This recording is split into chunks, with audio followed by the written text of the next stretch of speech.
Hello, hello. We're telling your followers that you've started live video. Viva la Diva, what up? Kush, what up? I love you, me. What up, Edge? What up?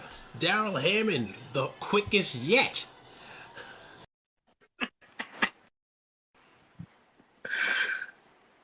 Let's see if we're connecting. We're waiting. There. Of course. What's up, Dean? How are you, buddy? What up, son? Chilling. What's going on? Chris of the Millhouse clan. And we got Darrell here for you. What's up, dude? What's up, bro? How you doing, man? Switch this around a little bit. Sorry. We're getting on now. You good to go, man. We are good to go. Tina Graham, what's going on? I see you. Shout out to everybody, all our regulars that have come and tuned in for this, our final episode this month of the Futhamuckin Protocol Impression Comedians Edition. We're getting things set up. Yeah, thank all you Jody Mancuso hair design. Jody, what's going on? Let me see who else we have. Also, what's up? Can you hear me, Darrell? Yeah, I think. Okay, good to go, man. How you doing?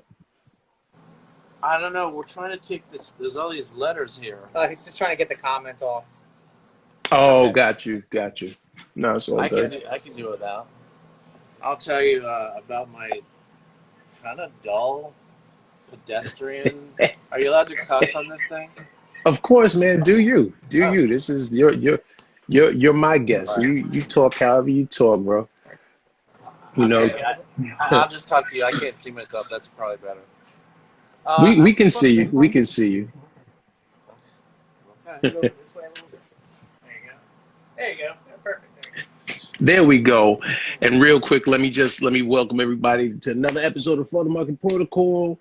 Like I said, this is our final episode this month. We've had some great comedians that do impressions, and I wanted to close it out right. I have a good friend of mine who was also SNL cast member, the legendary Darrell Hammond in the building, man. Darrell, thank you for coming on and hanging out. You know what? You're not going to say legendary, but I'm going to say legendary, dude. Legendary. Wow. Legendary. Yeah, man. Nobody's been in. The only person that's been in that building as long as you might be Lauren. You know what I mean? Jeff Richards, what up? Jeff just. He just said Keenan. I think Keenan might be, but I don't know. Well, but here's the thing. But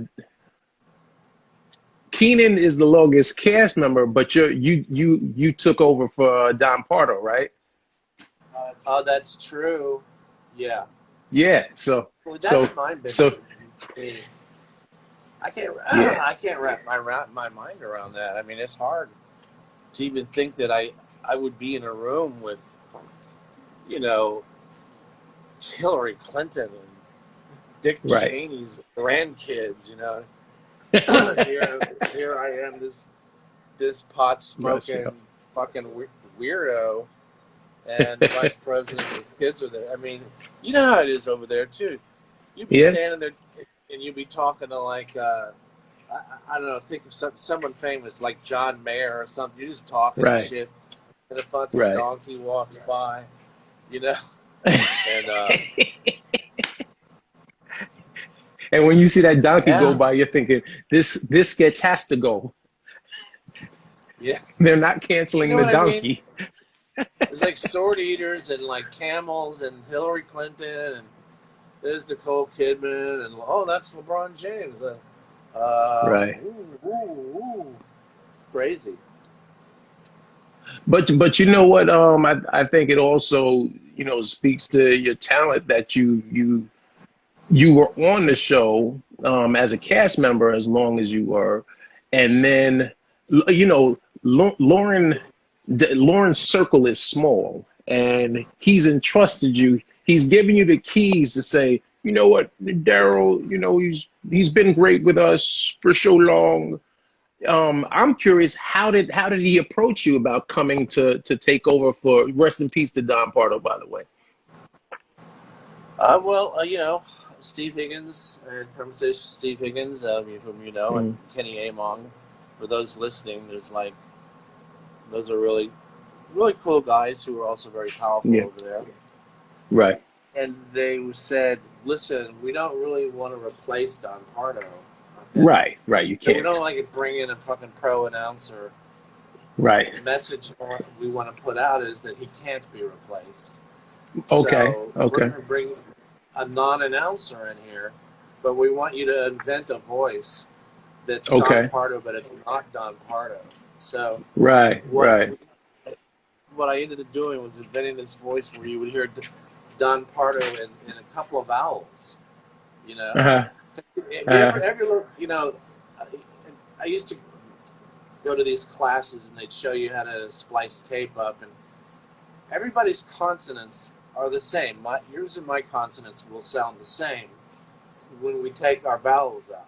It's the vowels where Tracy, you find Tracy, you find in the vowel or D. Right.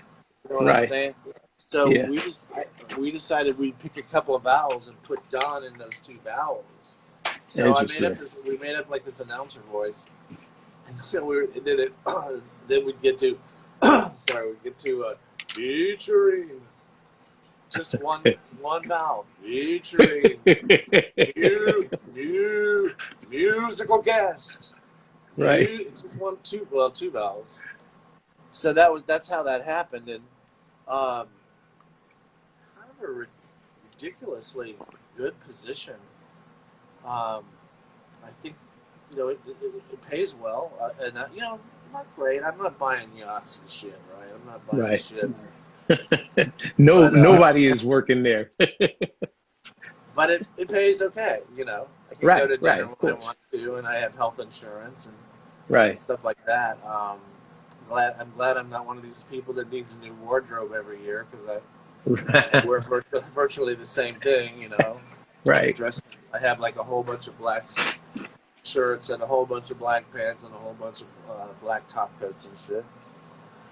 Was that calculated, Darrell? Like your look, because I've known you for years, and that's sort of been your uniform, your style. Darrell Simple, black blazer, black tee, and was that calculated?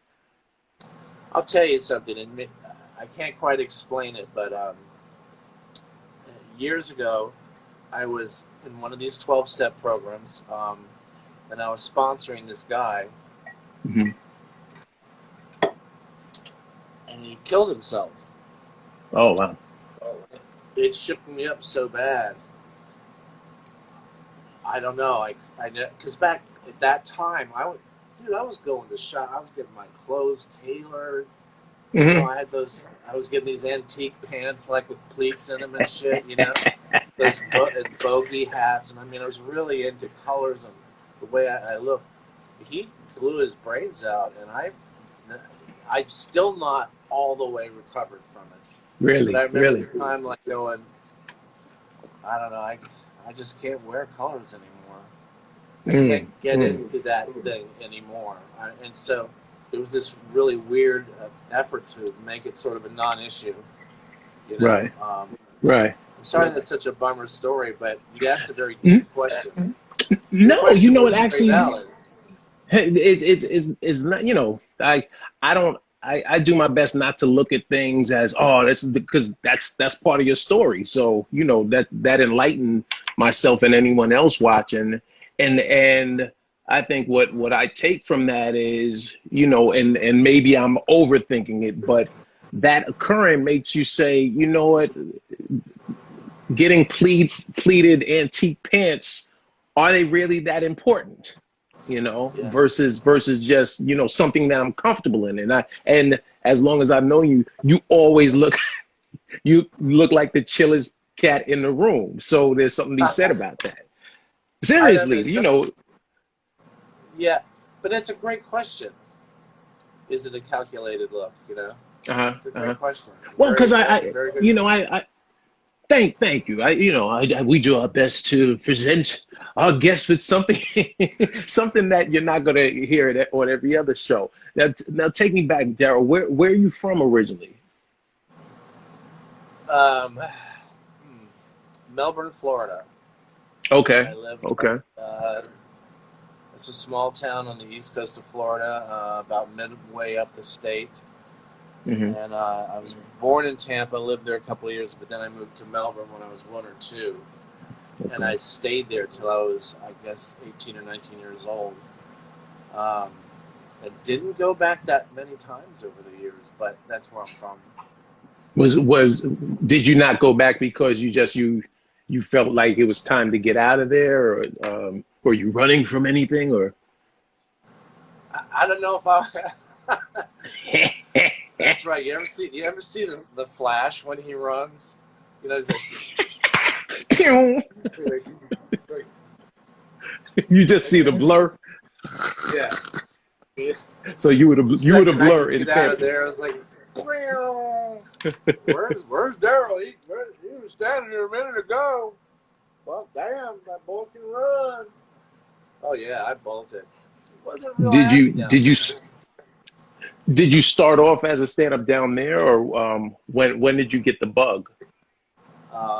I got the bug. You know, I tried the actor thing in New York for a number of years, and I got some plays. Okay. You know, but it was just so fucking hard. So every time you get a play, you got to give up your great waiter job. Right. You lose your apartment, and after a while, it sort of wears you down. And so I had moved to Florida and gotten into radio, and was doing radio in Orlando, and then they started doing open mic night at Bonkers Comedy Club. Bonkers. You know, I've been since, let's see, at that time I was like 29 or 30, and I'd been into Richard Pryor since I was about 14, 15. Right. Okay. And so, you know, in the back of your head, you're always thinking, well, maybe I could go up there. Maybe I could. Right. I don't know. You know, I want to be like him. Can I be funny? Am I funny? You know, and so I fantasized about it for years. The open mic night came. And it was one of those things where, you know, I did well my first set. And I know people who have done well their first several sets and then gone off the rails and never found it again. Right. Yeah. I mean, for me, that just happened to go well that night. But after that, there was a lot of clunkiness, including getting booed off stage a few times. Well, done that. I mean, that's where we become stronger, because my first handful of shows were amazing. I started right before the '92 riots, and my first couple of shows killed it. And then I thought, what a comic does is we take what's going on in the world and we talk about it. And I did that, talking about the riots, and it was the first time that dry mouth hits, where my tongue is sticking to the top of my throat, and I was like, oh, this is comedy, you know. But we endure.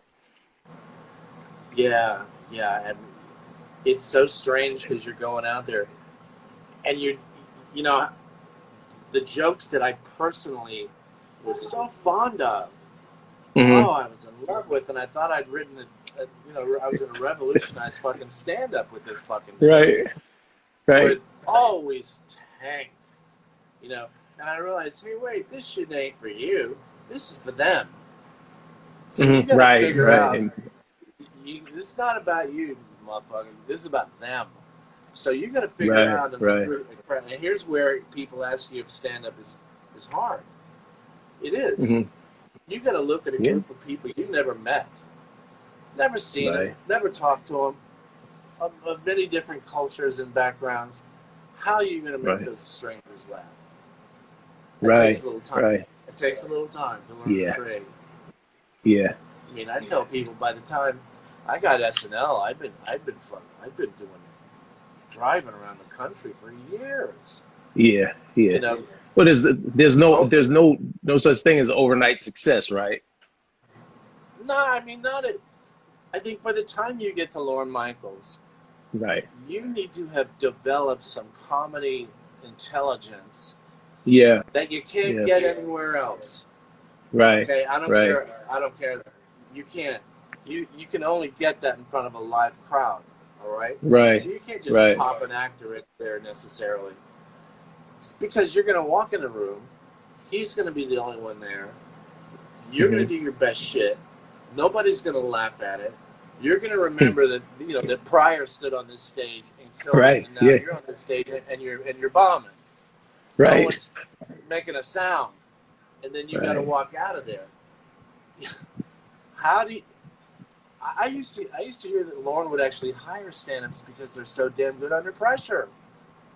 Because I'm glad you said that, because what's interesting is, and I always, especially having been there, I always perceive there are two schools of comedy that get cast. You have the sketch performers that come out of Second City and UCB and the Groundlings and so forth. And then you have what I always looked at as the renegade cops, the stand-ups, like yourself, like myself, like Tracy Morgan, like Jeff Richards, that we built what we did, not with a collective group around us, but just us trudging and getting on stage, like you said, across the country and hole-in-the-wall clubs, so that by the time you get on that stage in Studio 8H, and what people don't, everyone that's watching, you have to understand, when you screen test for the show, there's a camera that's aiming at you, but the monitor is turned around so you see yourself.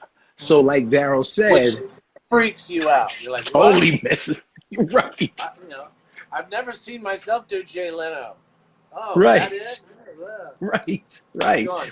With the backdrop that Jay Leno probably has stood on that stage, like you said, Pryor, and everyone that's been great before you has stood on that stage. So now you're literally seeing yourself stand on that same stage, and then they're like, now do it. Now make us laugh.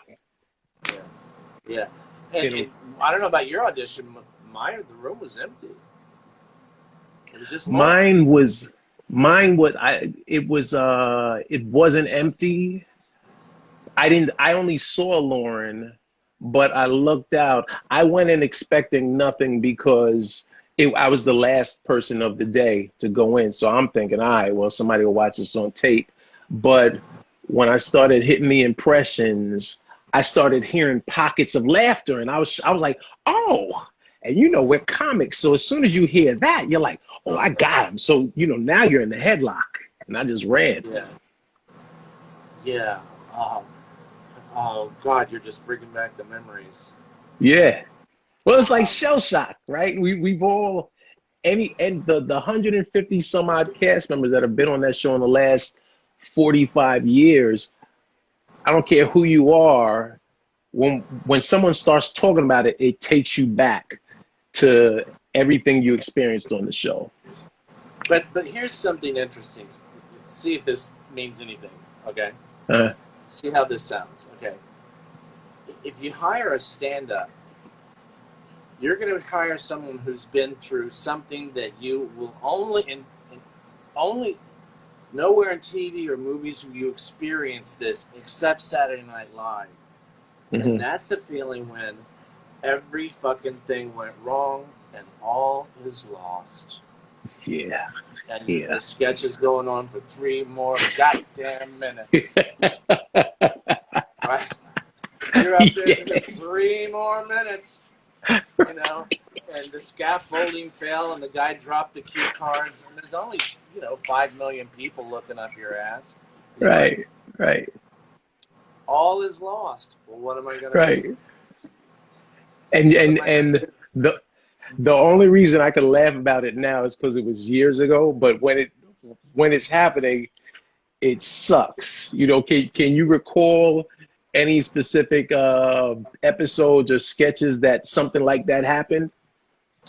Yeah, I mean, when I did, Molly used to do the 50-year-old dancer, right? Yeah. Shout out to Molly Sharon. And, Molly Shannon, of course. And I was supposed to play Tony Soprano. Okay. And I worked on my Tony Soprano all week, and it was passable enough. She was the star of the sketch anyway. And they weren't going to be focused on me. They'd just say, yeah, you did okay, Tony. Mm-hmm. And so I'm doing like Dan Rather, the sketch before, and Mm-hmm. I'm getting up from there. I'm moving across from the center of the theater to the far wall, where the sound booth is. Yeah, yeah. A scaffold falls on my head. Oh. Bump. Like the sound the Three Stooges make. Boop. Just like pop. I was like, motherfuck. Okay, now what am I going to do? Is this on during the live show or like between sketches? Yeah. We finished the Rather piece. Now we're running to the other side down there. Okay. To Death Valley down there. Right. They used to call it. In the very, very, very back of that theater. The very end of the show, Death Valley. And this thing that falls and it hits me on the head. Now, when that happens, someone was doing this powdering my face, and a big mouthful of powder went into my mouth. The guy doing my eyelashes, his hand went like that, and I got just a little bit of glue here, right? And, Jenna's out there going, 30 seconds, right? 25 seconds. I get over there to the damn thing, and they put my cue cards up in front of me, and 2 of them are brand new. I mean, I haven't seen this, and it wasn't like a couple of lines. It was chock full of monologue. Right. Well, people used to say to me, "Oh, you're so cool out there on the air." I panicked. I was like, "Okay, I can't." I have chalk in my mouth. I have glue in my eye.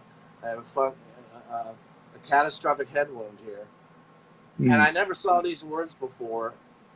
And there's 7 seconds before 5 million people will watch. Right. 45 fucking countries are gonna tune in. Right. I see this card, and dude, I started. What are you gonna do? I just said, you know what? I'm gonna do this sketch as Marlon Brando. Okay, because I can't do Tony Soprano. I can't do that with chalk in my mouth. Right. And I'm, for the first time in my career, I'm really shaken up. So the thing stops, and I start talking like this, and, people, I'm doing my lines. This whole time I'm talking like this because I can't fucking do Tony. Well, luckily she walks out, and when Molly Shannon's killing in that theater. Yeah. Right. Crushes. She Yeah. starts annihilating. I'm going, thank the Lord. Well, then she did. She had, let's say, a wardrobe situation. Very tight-fitting thing. And we started laughing. Lauren hated it. The audience loved it. I just fell apart. I'm like, okay, you beat me up. You shot, there's like an obstacle course. I had to jump over the alligators. Then you shot a couple of, rifle rounds at me. And I had to swing over a creek filled with, piranhas. All right, you got it. I gave up, and I started laughing. Right. And it turned out to be one of those things where the audience loved the piece. They were like, it sounds a little like... Go ahead. But no, we're hardest on ourselves. Jody Mancuso's in here. She was there.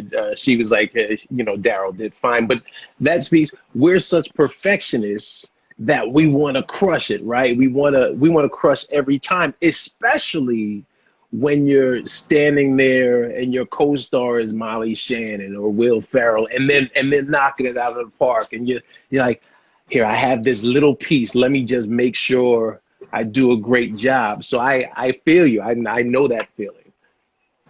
Yeah, but it's so, and when you're roaming center field at Yankee Stadium or at Saturday Night Live, okay, you need to be thinking about hitting one out.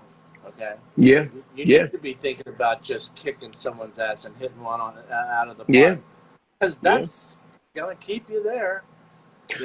There's a million ways to get to. There's a million ways to not make it there. Right, One right. thing you got to do if you're going to stay there is you got to hit one over the wall. Yeah. Tracy used to say that to me every month or two. He's like, you gotta have we got 15, 16 cast members. You gotta have at least 2 hot episodes. 2 hot out of 20 episodes, have at least 2. You gotta hit it out of the park at least twice a season. You know, and sometimes you did, and if you and the trick was saying, here, let me knock one out in the first half of the season and have at least 2 as we near the end of the season, so as the summer break comes, they remember. I never thought of that. Yeah, That's a yeah. really good formula. By the way, I've decided that. Yeah, go ahead. No. Go ahead, Darrell. I've decided that your Tracy Morgan characterization should be like in the Museum of Natural History. No. It's so solid. I want like 5,000 years from now for people to come back. There's the Ice Age, there's the Stone Age, then there's the can't get shit right age. Like, remember that year when they couldn't get fucking nothing right? Let's go look at that one. And they have like footage of you, and the guy will go,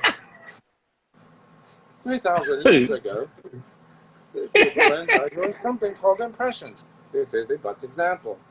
You'd be out there doing that. I mean, that's Thanks, like, man. Thanks. Darrell, man, that's awesome.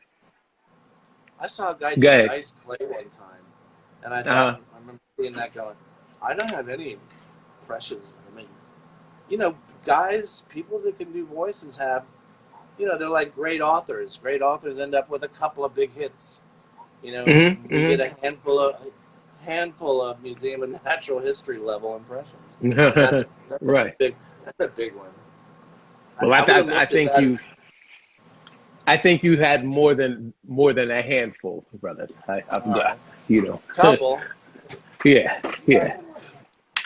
Well, what I also found amazing, and because you could tell, I'm not. We weren't just coworkers, but I was also a fan of your work. And I've told you in the past, and I'll tell the people that are watching what I enjoyed and learned from you, or picked up from you, was you had such a high level of professionalism as far as nailing a voice, because they would throw somebody at you, you know, on Thursday, the writers, or they'd say, oh, you know, we need to write a cold open, and whether it was Jesse Jackson the first time or Colin Powell, and like, Darrell, we need you to do Colin, and Darrell, you would have Dino Vidala and the research team get you as much tape on them, and Darrell would I remember going in your office one time, and you just had tapes full of people, and you would watch their interviews. And that's what I tell a lot of cats when they're doing impressions, is don't watch them in a movie.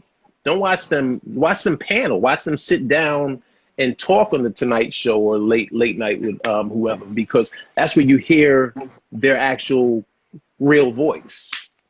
Yeah. And it's a really funny thing. First of all, thank you for your compliment.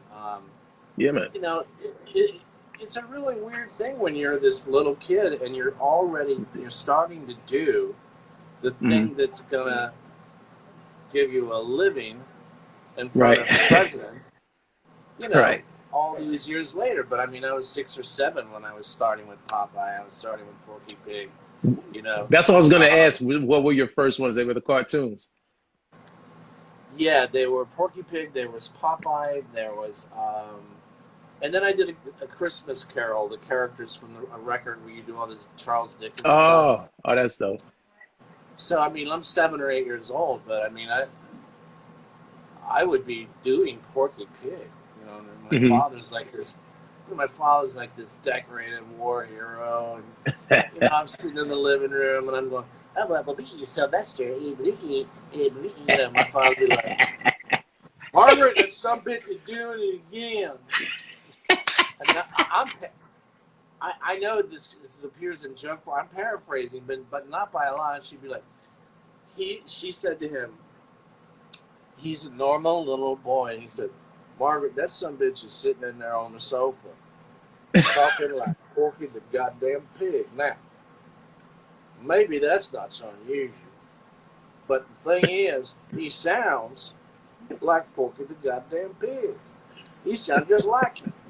And he goes, there's something wrong with that. My father used to say to people, he would say, I'm Max, and this is my son Darrell, and he's extra. A father's love. That's what he's extra. That's a little crazy, some bitch joke. When you were younger, did you find, because obviously you started doing the impressions of, you know, all your favorite cartoon characters, Popeye, Porky the Pig, Elmer Fudd, so forth. Would you bring that to school, and did that sort of like empower you, because, you know, everybody in school couldn't do that? Yeah, and particularly like when I played on sports teams, if I did the coach. If I did the high school football coach, you know, you're a hit at every party. Right, you know? right. If I can do the bass, and, you know, do a decent job of it, yeah, invite Darrell. I know he's, you know, a fucking weirdo, but he's funny. The guy's funny, you know? Right. It's my calling card. It's my, it's my American Express card. Right. It's every place you want to be. It is taking you to the highest height. So you're on SNL. When you get there, was Dana Carvey there, or had he just left? Was there overlap? He had left a couple of years earlier. Okay. And sorry. He hosted the show in the second half of my first year, right? Oh, wow. Season. Mm-hmm. And by then, I was really, you know, being fitted for the hangman's noose. I hadn't really scored at all. Really? I didn't know how to do read-through. I didn't know how to accept the pressure. Nobody realizes the pressure. Yeah, man. And there's 93 ways to fail that don't happen in the real world. Right. And so Dana comes on, and he insists that I do a sketch with him. Now, I had leads. Yeah, he's like, no, Darrell, I want me and Darrell on a sketch. That's what I want. I want him to do Phil Donahue. I want to do Johnny Carson. Do you understand? He went out of his way to lift me up. Wow, that's dope. He did not need to do that. That's dope, man. That's those stories touch you, because, you know, those are the things that people don't realize. But again, Carvey is a stand-up, and so he knows what you're going through. He also knows that the type of talent you have, and for him to, you know, reach back and say, "Hey, man, I know you got some skills. Let's play in the sandbox." So that's dope, man. That's awesome. Yeah, well, you know, as a stand-up, I know how to write for me, but I don't know how to write for 4 other people. Like, I don't know how to, like, it's just been me in Dubuque, right? It was me in Spravina, Oklahoma. Right. It was me in Tallahassee and Murfreesboro, Tennessee. I don't know how to include others. So we already have that going against us. And by the time I reached around December that year, I was beat down. I was like, I should leave. If I can't, I just couldn't crack it. So Dana gets me out there as Phil Donahue. Did he already, I take it, had you done Phil Donahue on the show and he took a liking to it? No, I had never done Phil on the show. How did he know? How did he know you did? In your act? I guess because I did it on Letterman. I forget. Okay. I don't know how he knew. And maybe I'm wrong. Maybe I had done it. But to me, I hadn't made a mark at all when he made that gesture. And he forced that sketch onto the air. And I got really good press. And, you know, it's like when you're a baseball player and you're in a slump and you can't get out of it. Nothing works. And then you catch this break. You know, you hit a ground ball that bounces over a pebble and over the infielder's head. So like, this break. Run! Like the Matrix changes.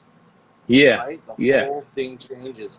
And all of a sudden, I killed on the air, and people are like writing shit for me next week. Right. Can you do? And like, yeah. Can you do Ted Koppel and shit? Right. And that's I mean, I think.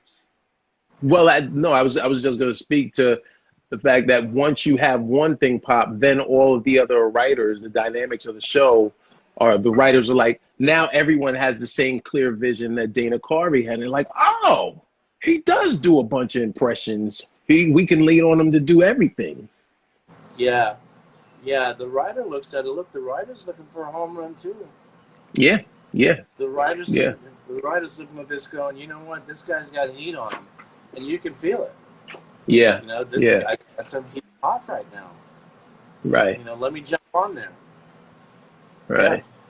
Yeah. After that episode, was the second half of the season, I'm not going to say easy, but was the stress that you faced that first half, was it kind of alleviated, that pressure gone? Well, yeah, I mean, you can maybe explain this to me and to your followers. Something happens over there when you get into Death Valley and nobody's writing for you. Right, yeah. Like, you have a couple of bad shows, and people stop writing for you, and it's the sweat of desperation all the time. They don't want to see you come in the office necessarily. You know, it just happens. You know, they're like, look, I got to get something in 12 hours. It's got to be funny. It's got to be real funny. Yeah. And I don't know. You get into a thing where you can't buy a sketch. That No, and almost. Go ahead. No, go ahead, John. It seemed like it happened to me a lot. Really? Right. I mean, come on. How many sketches would you be in and read through? How many? I wouldn't be in 20. Oh, dude. You know what? Season 1, and I always tell people ask like how because I did 2 seasons, and I think first season I was the new toy because I was the black guy that can do these impressions. So anytime I wrote something that wasn't right for Tracy, they're like, oh, well, you think Dean can do Sway from MTV or Don Cheadle? So I got a lot of things that Tracy just wasn't capable of doing. But then I think season 2, I felt more, I guess, neglected. And it wasn't for lack of trying. What's up, Jeff Richards? Jeff is on here right now. What's up, Jeff? Who's also there with us. The second season, I remember one of the producers saying, you know what, Will Ferrell just left, and so because he's gone, we have to focus on the senior cast members. And so from that, you hear that, you're like, I'm a team player, but I'd like to get on the show too, And so my second season, like you said, around that Christmas episode, the midway mark, that's where I started feeling that pressure, where I was like, nothing is working. And then once or twice where you're having a good episode, I think I told you this, Darrell, where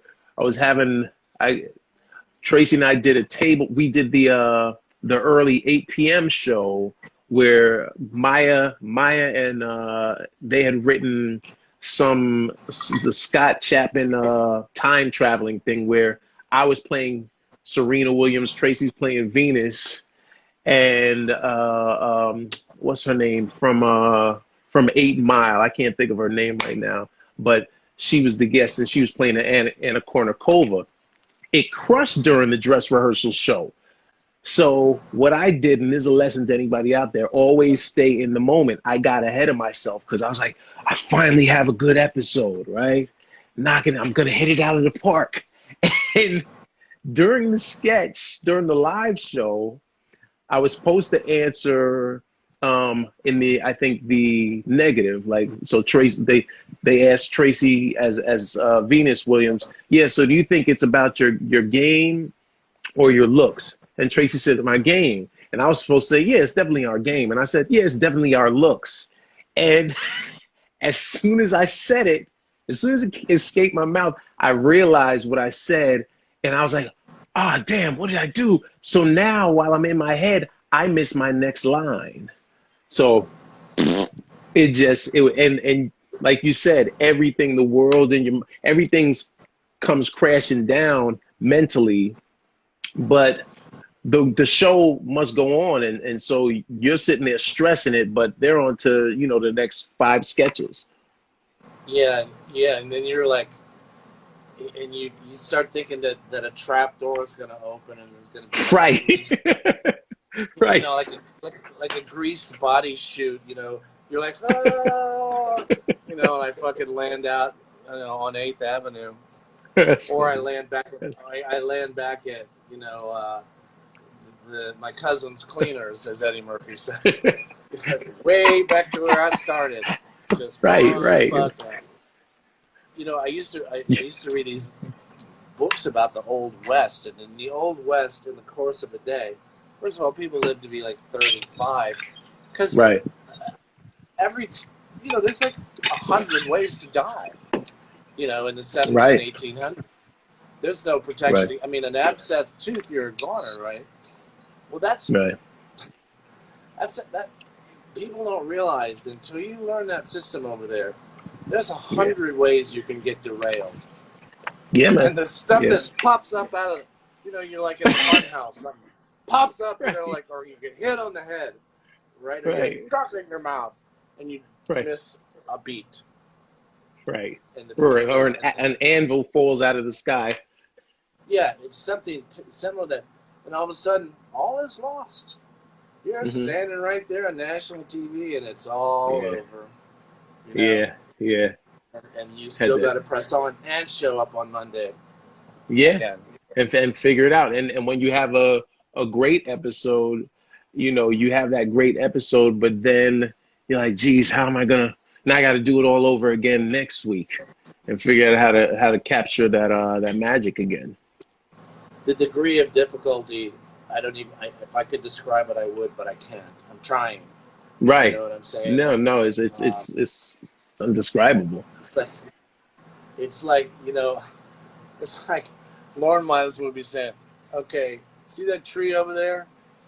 Take that tree to Queens. Okay? Like, it's that. What? You're like, no, and then people are, you know, and like, you're like, can I cut pieces? Yeah, just. He's like, no, bring the entire, carry it on your back. Take it to you have a wheelbarrow? Like, asking you to do things. You know, I went to ask him for the George Bush Jr. job, and he gave this impressive, brilliant dissertation on daisies. The strange thing about it was, at the end of it, I knew I didn't get the job, but I felt good. We had a great talk. You know, I felt like I was walking out of there with a birthday cake. That's funny. No, he's the comic whisperer. He definitely knows how to let us down lightly to where you walk out like this. So I didn't get it right. They're like, no. It's like, well, it felt like I did, but I know I didn't. Yeah, and in his mind, he knows when you hit it on the nose, and so do you. Yeah. And he knows when you don't. Right. I mean, so many times I just missed the. I'm sorry, go ahead. No, I was gonna say, Darrell. So at what point? Because at some point, in your time there, you became one of the key players that they knew they could lean on. How many seasons in did it take before, you know, you said when you first started, you couldn't get anybody to write anything. And then you had some heat. So people started writing things. When did you sort of find a rhythm and a stride where the writers and yourself, you were like, you knew you were going to be in, if not all of the episodes, you were going to have at least one or two good at-bats where you'd at least wind up on base? I would say probably 3 or 4 years, but in my whole time there, maybe I don't know how many shows I did, maybe 400 shows. And I set out a lot of them. I'm going to say 10, where I just did nothing. I got nothing. I mean, I could have been on Letterman and Leno last week and killed, and sit out this week and come back to New York City and not get it on the air. I mean, sitting in my dressing room, I was just on TV the other night, sitting there by myself.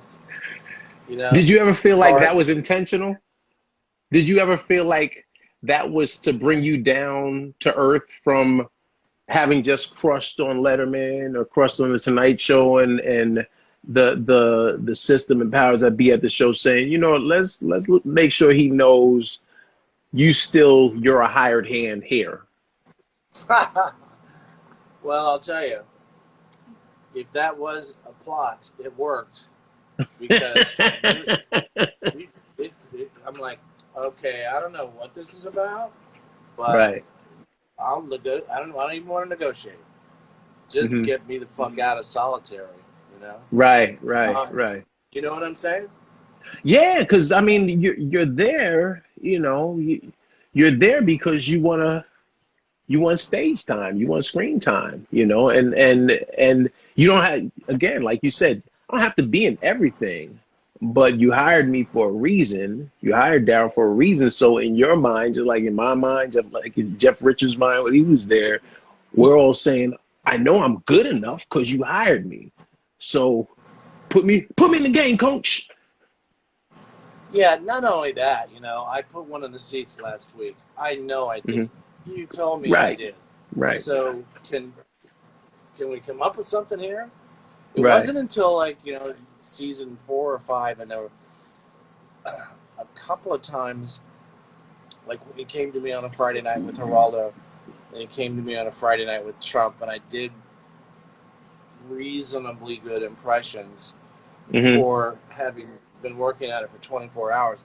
And I always just used to think in my mind, if the damn thing's, if it's good enough to get laughs, we're in the comedy business here. And I know, and maybe you have realized, maybe you get a sketch and you're funny in it. Maybe it's not your best impression.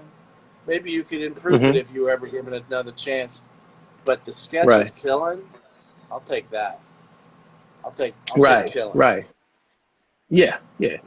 No, because kill means it's a watershed. People are talking about it. If they're talking about it, there's a chance they'll do it again. And all those people that write checks and fire people, and those executives that fly in at the end of the year and they've got the money and they're trying to figure out who to spend it on. Okay. Right. When they start seeing applause breaks, they're like, right. How about that? Right. How about that? Right. Say that again. Applause break. Right. There's no better cosign than applause break. Yeah. Yeah, that's right, because then nobody can go, I know you think Darrell's funny, but to me, I'm not feeling it. It's just not, I'm not feeling it. And they're just going to go, 3 applause breaks. Right. They're on camera. Right. National TV, the whole country. That's all I need to say. That was weird. There's evidence. Right. Yeah, there's evidence there. Yeah, that's very strong evidence.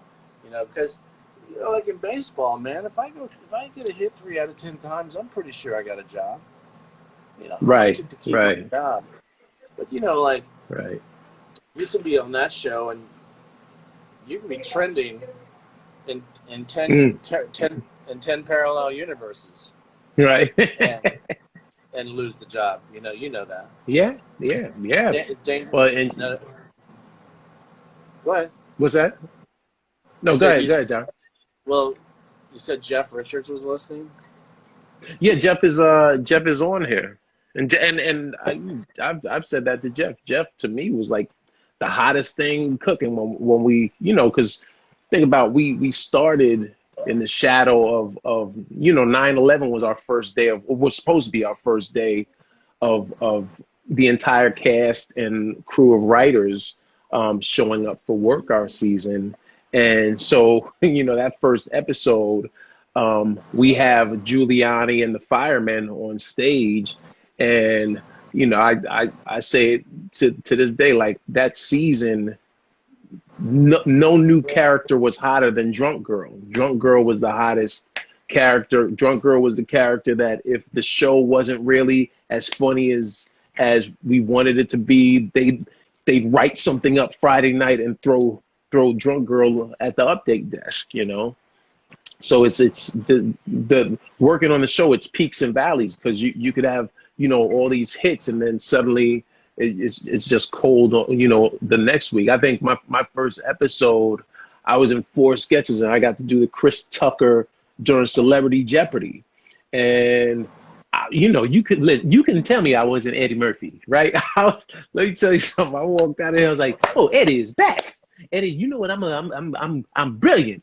The next episode, I was on the bench. We were in Maya had that ghetto TSA character, and she wrote me in, and we went to dress, and it did well, but then it got cut, and I was on the bench. And that's for everybody watching. That's what I mean as far as peaks and valleys. You can be hot, and then suddenly it just cools off. And I think that's one of the important lessons that teaches you about not just society, but specifically about Hollywood, is that, you know, you're only as hot as what you're doing immediately, you know. Yeah, and then you start to realize that it's not as much of a meritocracy as sports. Right, just because you're great doesn't mean you get to carry the ball. Exactly, right? exactly. Just because you're talented doesn't mean the quarterback's going to throw it to you. Right. Okay? Right. It's a league like that. Right. Right.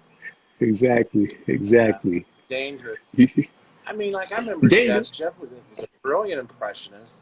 Oh, I so admired. I admired his Don Imus so much, and Drunk Girl was a fantastic creation. So the Imus, I forgot about the Imus. And he's just hitting balls all over the park, right? Yeah. Like A-Rod at batting practice, right?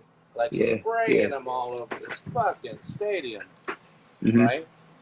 We all know that doesn't necessarily last. Right. You know? Right. Yeah. I mean, my last 2 years on the show, the only reason I was there is because my manager was Bernie Brillstein, and he was like, I'm not taking you off this show. And that was Lauren's manager. He's like, you're making this money, I'm not taking you off the show. But I had told them 3 years earlier, I said, I'm ready. It's time. Oh, wow. You know? I mean, I feel it in my soul. Bernie was old school. Well, you know, because yeah, he was like, nah, because I think he's looking at it like, listen, get the check. Make sure, stay on TV, you're in people's faces, you're in the houses, get the check.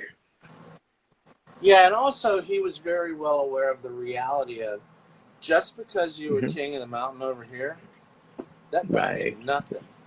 Right, you understand? right. Do you think it's a bubble. In your mind, you're convinced you're going to go out and get another great show? Right. Chances are very slim that that's going to happen. Right. That you have that big thing, the 2 big things, 2 big shows in your life, doesn't happen that often. He knows show business and what it is. That's true. Yeah, no. Yeah. I mean, anyone out there watching, go check out Bernie Brillstein. Great book, great manager. I got to meet him right before I got the show, and he has a book called "Where Did I Go Right?" And it's Hollywood history. Of course. Can I add to that? Yeah. You're nothing in it. You said the title, I think, is "You're Nothing in This Business Until Somebody Hates You." Where did I go so right? Yeah, that's it. Yeah, man. Great book. Just a great book that just has so much Hollywood history, you know, in it. Darrell, you know, we only have about 6 minutes left, so real quick, tell them the story about Clinton, like you meeting Clinton, and you told me like 2 weeks ago when we did your show about Clinton meeting you backstage or you talking to him backstage. And I want to do some impressions with you too, but it was at the Beverly. Yeah. Oh, I figured I wanted to hear your impressions. Okay. I had been out there at SNL to do the Tonight Show. They flew me in on Friday. On Saturday, I learned that Clinton was somewhere in the hotel. And, you know, back then, I was a brazen, stupid fuck, you know? Like, in a lot of ways, like, can I talk to the Secret Service? I'm a cast member on TV. I want to talk to Bill Clinton, right? So I'm leaving this message. And, you know, I'm in my room laying around there. And I get a call. The president will see you. So I'm like, well, you know, I graduated college with a 2.1 average. And our family never had any money. I don't, you know, what am I? I'm stupid. I've been addicted to drugs. I drink and smoke weed, and then so does he. Yeah, well, you don't know that, but you you realize that if you're gonna get led into a room like with a guy like that, they know a lot of shit about you, right? Yeah. I mean, look, booze and pot, and you know, possible exotic films, that kind of stuff. You know, no criminal shit. But anyway, so I go, the president will see you. I'm sorry I'm lighting a cigarette. No, you're good to go. So I go down there to the green room at the Beverly Hills Hotel. He's going to speak to the California Bar Association. And he's standing at a buffet. Now, Clinton is a big guy. So you picture the president of the United States at 6'3", in an incredible tuxedo with a red bow tie. I mean, this son, and he's eating like ham. And I remember thinking to myself, at the time, watching him eat ham, right? I remember literally thinking, maybe that's how you're supposed to eat ham. Maybe that's how people should eat ham. It looks so damn cool and so good, you know. And listen, I had an hour to psych myself up. I'm going to say something smart. I'm going to talk to the president and say a smart thing, right? Well, first of all, just so you know, we have 3 minutes left. I don't want it to cut off. Okay, I'll wrap this up really fast. So he comes walking over to me, and he's taller. He has these cobalt blue, weird blue eyes. But he gets inside your fight or fuck space, right? Right. Where you only let people in here who are going to do a couple of reasons.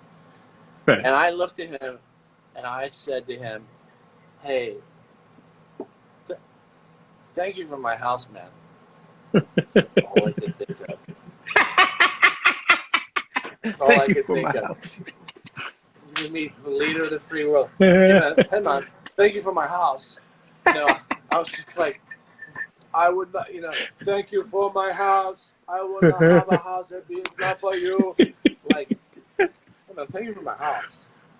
He looks at me and he goes, well, you know, Darrell, I make the headlines, but I'm like, y'all folks, turn them into gold. Awesome. It was like that. Awesome. It was like something, I'm paraphrasing, it was like, y'all turn my thing into gold. And I was like, I almost said, I was like, I'll fuck you. Real quick, Darrell. We got 90 seconds. We got 90 seconds. Okay. Can we do? Yeah. Can you give me?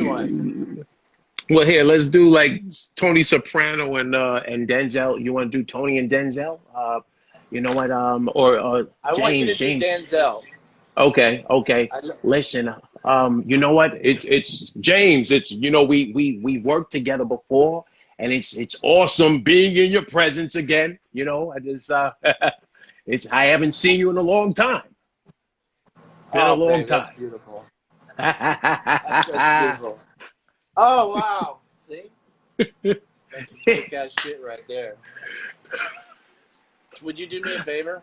Yeah, man. Eddie Murphy said to me in person when I met him. I went up to him and I said, "You're my hero. I don't care if you know. I just have to tell you." And he says, "Well, that's high praise coming from your ass." Did you say that as Eddie Murphy? Okay. That's high praise.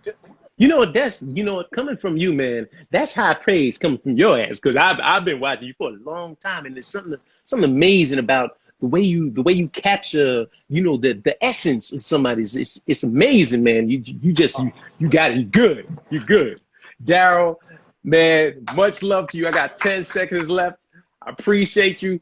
Big up Darrell Hammond. We'll see y'all next week. Thank you, brother. Take care too. Y'all take care. Peace. All right, bye-bye. Oh, wow. Hold on. It rolled over an hour. This is weird. I've never, it always cuts us off. Go figure. Darrell, I've made it. I'm somebody. I don't even have a blue check mark yet. I was shooting my mouth off. Sorry about that. Nah, man. No, it was great. I'm trying to think. I just want to do one scene of anybody. Who what about Reverend Al talking to Tracy Morgan? Just I don't know. I could do it. I could do a scene that I heard it. I could Reverend Al say. He was on Kennedy, and I heard him say, "I did not call Rudy Giuliani a bozo. I said Bozo could have done just as good a job as Rudy Giuliani. Now, clearly, that's not calling Giuliani Bozo. Clearly, that's not saying Giuliani is Bozo. Clearly, there's a world of difference. So we call it Giuliani Bozo and talk about Bozo having raw talent. Bozo, I ain't gonna front. I prefer Bozo over Giuliani. And he didn't stop street performers. He was a street performer. Yo. Look, I'm all, yeah, all right. No, I would have kept going. Go ahead. If I'm all for world religion, but if I ever see another motherfucker with a tablecloth on his head, I'm gonna shoot the bitch. That's terrible. Listen, He I never mean, said that. but you know what? Sometimes you gotta get rid of a tablecloth.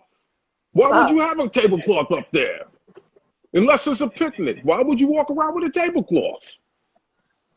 You should use this. Just send this to any agent. You just really rock it today. What a pleasure. Just chatted. Oh man, Darrell. Look, I'm glad that it didn't cut us off because I can thank you properly, man. I know you don't do a lot of these. And more than that, it's just great seeing you and hanging out with you. It's been a while, and I look forward to when all this shuts down, just hanging out with you and Millhouse in the background, and us just grabbing some shawarma and hummus. What up, Chris Millhouse? And what's the name of the you guys' podcast? Just so people know. It's called The Third Person. The Third Person. The Third Person, and it's available on all. Next week. Yours is Okay, premieres next week. Okay, yeah. So, and my episode is coming out next week, so y'all keep an eye out for that. Thank you for everybody that's been hanging out with us. I know people are rushing over to watch Brandy versus Monica versus. They're late. I know they're not on time. And next week, you can catch us at our normal time at 11 p.m. on Instagram Live. I guess it's going to be Ali Sadiq, very funny comic. And yeah, man, thanks, brother. Stay safe out there, Darrell and Chris of the Millhouse clan. And I will see you guys soon. Everybody, all love. Y'all take care. Dane Edwards. Peace. Bye. All right, brother. Peace.